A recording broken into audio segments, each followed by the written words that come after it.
आज supreme court ने वक्फ amendment act पर रोक लगाने से इनकार कर दिया। हालांकि अपने इंटरिम ऑर्डर में सुप्रीम कोर्ट वक्फ कानून के कुछ प्रोविजंस पर फिलहाल रोक लगाने के लिए तैयार हुआ है।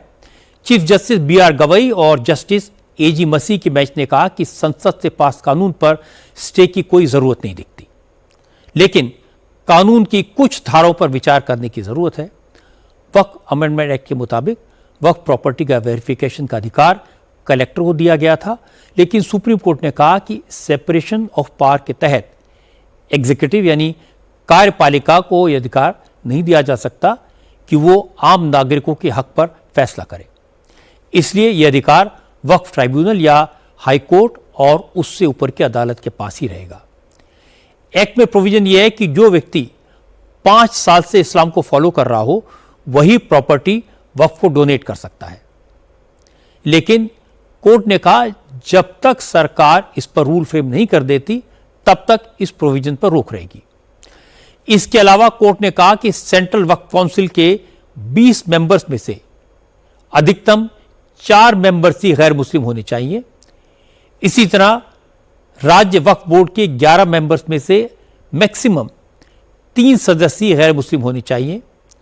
इसके साथ साथ कोर्ट ने सरकार को यह सजेस्ट किया कि वक्फ बोर्ड का पदेन अध्यक्ष भी मुस्लिम होना चाहिए। सुप्रीम कोर्ट के इस फैसले का मुस्लिम पर्सनल बोर्ड समेत सभी पक्षकारों ने स्वागत किया, इसे अपनी जीत बताया, लेकिन असदुद्दीन ओवैसी ने कहा कि सुप्रीम कोर्ट के फैसले में ऐसा कुछ नहीं है जिसे जीत बताया जाए। ओवैसी ने कहा कि सुप्रीम कोर्ट ने 5 साल प्रैक्टिसिंग मुस्लिम वाले रूल पर स्टे दे दिया है, लेकिन कल को राज्य सरकारें इसका रूल फ्रेम कर देंगी तो इसे रोका नहीं जाएगा और इसका कोई मतलब नहीं रह जाएगा। ऑनरेबल सुप्रीम कोर्ट ने ये कहा है कि 5 साल का जो एक्ट में था कि उसको 5 साल मुसलमानों ने दिखाना पड़ेगा, वो कंप्लीट स्टे नहीं है। ऑनरेबल सुप्रीम कोर्ट ने ये कहा है कि रूल्स को अगर फ्रेम कर देते हैं तो फिर वो लागू हो जाएगा, रूल्स बना देंगे। हमारा शुरू से बोलना यह है कि किसी भी धर्म में कोई भी शख्स अपने धर्म को या किसी और के धर्म को जब देता है तो यह कानून नहीं है। अब मिसाल के तौर पर अगर कोई मुसलमान हुआ है और वो किसी और धर्म को देना चाह रहा है तो उस पर कानून नहीं है। और भारत के संविधान में आर्टिकल 300 के तहत मेरी प्रॉपर्टी में किसी को दे सकता हूं। तो सिर्फ यही धर्म के मानने वालों के लिए इस तरह का प्रोविजन बनाना, और हम बीजेपी के सरकारों से पूछना चाहते हैं कि आप देश को डेटा दे दीजिए कि किसने धर्म बदल के वक्फ को दिया है प्रॉपर्टी। बताए ना भाई, आप तो सरकार में हैं, किसने अपना धर्म बदलकर वक्फ को प्रॉपर्टी दिया है। इसके बाद ओवैसी ने वक्फ प्रॉपर्टी वेरिफिकेशन के अधिकार कलेक्टर से छीने जाने वाले पॉइंट पर बात की। ओवैसी ने बताया कि कलेक्टर से भले ही वेरिफिकेशन का अधिकार छीन लिया गया है, लेकिन प्रॉपर्टी के सर्वे का काम तो प्रशासन का ही है और जो प्रोटेक्टेड मॉन्यूमेंट्स हैं उन पर मालिकाना हक भले ही वक्फ बोर्ड के पास रहे, लेकिन असली कब्जा तो एएसआई का ही होगा। सुप्रीम कोर्ट ने कलेक्टर के ऊपर जो इंक्वायरी का था प्रोविजन, उसके ऊपर उन्होंने रोक लगाई है। अब ये देखना पड़ेगा, मगर वही कलेक्टर अब सर्वे करेगा।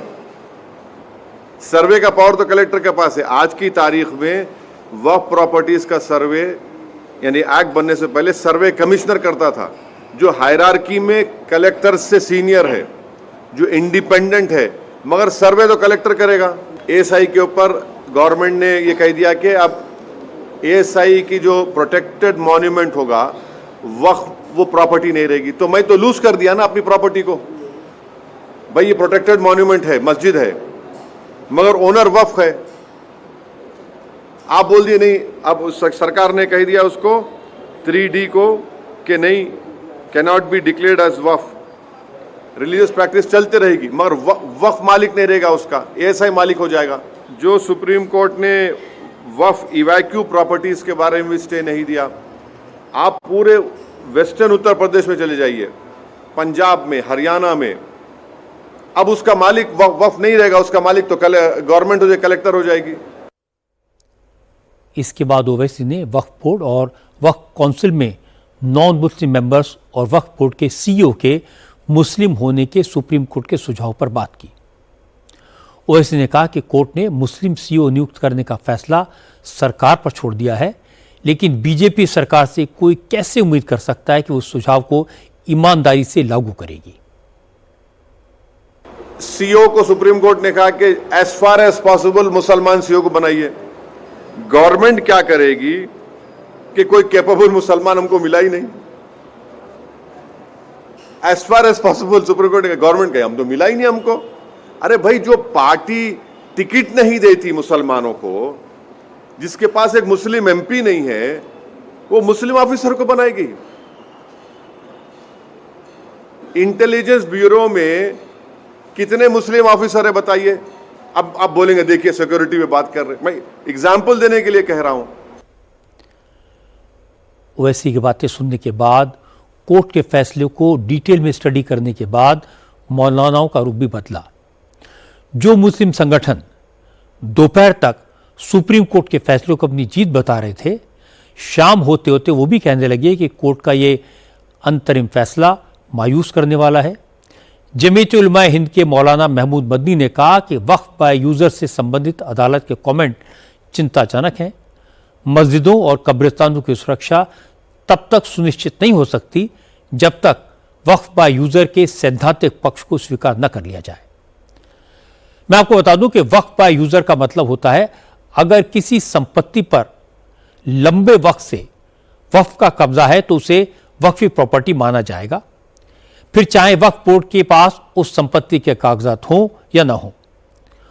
All India Muslim personal board ने भी कहा कि सुप्रीम कोर्ट ने उसकी कुछ चिंताओं पर ध्यान तो दिया, लेकिन इस समस्या का समाधान तब तक नहीं होगा जब तक इस कानून को रद्द नहीं किया जाता।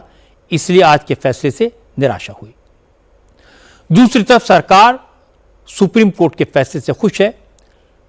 पार्लियामेंट्री अफेयर्स मिनिस्टर ने कहा कि सुप्रीम कोर्ट ने कानून को लेटर एंड स्पिरिट में सही माना है, यह बड़ी बात है। जिन प्रावधानों का जिक्र आज के अंतरिम आदेश में हुआ उस पर क्या हो सकता है, इसे लेकर सरकार फिर से चर्चा करेगी। देश का सर्वोच्च न्यायालय है। सुप्रीम कोर्ट से जब कोई भी निर्णय आता है तो उसका प्रभाव होता है, और एक तरीके से पार्लियामेंट ऑफ इंडिया का जो डिसीजन है उसको कायम रखा। एक जो प्रैक्टिसिंग मुस्लिम का जो मामला है उसको हम लोग देखेंगे रूल्स में भी क्या उसका रखना है, लेकिन जजमेंट को स्पिरिट और जो पूरा संपूर्ण ऑर्डर का भाव को मैं कहना चाहता हूँ कि हमारे लिए, देश के लिए बहुत अच्छा जजमेंट आया, और डेमोक्रेटिक इंडिया के लिए, पार्लियामेंट्री डेमोक्रेसी के लिए ये जजमेंट बहुत अच्छा संकेत है। कुछ लोग सुप्रीम कोर्ट में बिना मतलब चैलेंज करता है, पार्लियामेंट का अथॉरिटी को चैलेंज नहीं कर सकता है, कोई प्रावधान को लेकर के जरूर चैलेंज कर सकता है, लेकिन सुप्रीम कोर्ट ने उसका भी अपना मोहर लगाया है। पिटिशनर्स ने वक्फ अमेंडमेंट एक्ट की 12 धाराओं पर आपत्ति दर्ज की, जिनमें से सुप्रीम कोर्ट ने 7 धाराओं पर आपत्तियों को सिरे से खारिज कर दिया। 5 प्रोविजंस ऐसे हैं जिन पर राहत दी गई है, लेकिन यह राहत परमानेंट नहीं है। इसके साथ साथ सुप्रीम कोर्ट ने यह भी साफ कर दिया कि वक्फ प्रॉपर्टी का रजिस्ट्रेशन जरूरी होगा, वक्फ बाय यूजर का कोई मतलब नहीं होगा। वक्फ के पैरोकारों के लिए यह बड़ा झटका है।